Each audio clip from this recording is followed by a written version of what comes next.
l'axe 6, c'est un axe transversal qui s'occupe des corpus. Donc les corpus, c'est très très vaste. Ça peut comprendre des données écrites ou orales. Et dans chacune de ces parties, ça peut prendre plein de formes différentes. Donc par exemple, pour les données orales, ça peut correspondre à des données conversationnelles parfaitement spontanées, comme on peut faire, ou une interview, ou des données journalistiques, hein. Euh, Ça peut correspondre aussi à des transcriptions de films qui sont à la fois de l'oral et de l'écrit. On a aussi donc des données écrites. Donc là, ça peut être des transcriptions ou tout simplement des données qu'on va trouver dans des livres ou des journaux.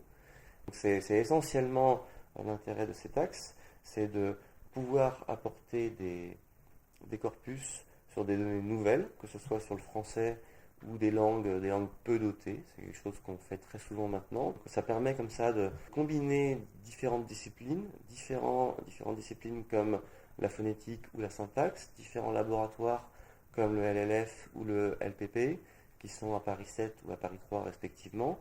Et c'est tout l'intérêt de ce LabEx.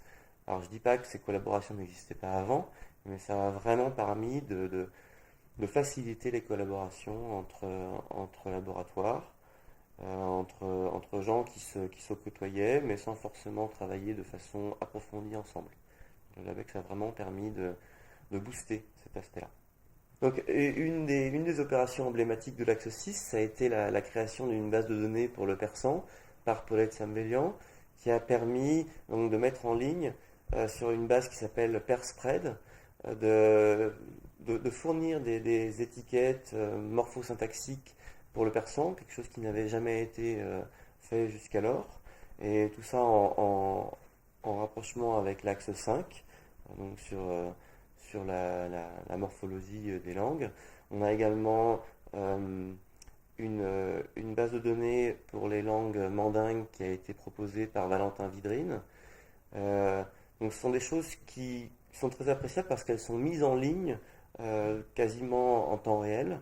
Et donc on peut assez facilement les consulter.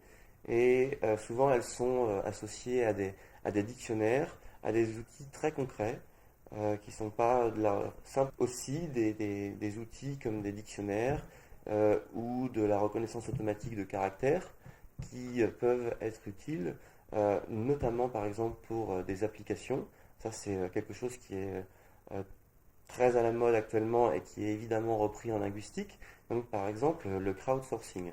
Donc, le crowdsourcing, c'est quelque chose qu'on est en train de développer depuis 2 ans. On voit la puissance de ces outils-là, c'est-à-dire que plutôt que d'avoir une dizaine de locuteurs qui vont fournir des données, on a accès à plusieurs milliers ou plusieurs dizaines de milliers de locuteurs qui vont apporter chacun leur petite information et on arrive à avoir des corpus de façon très importante et très rapidement. Donc là, l'intérêt, c'est de créer de plus en plus d'applications. Donc par exemple, dans l'axe 1, on l'a mentionné pour Clean Accent.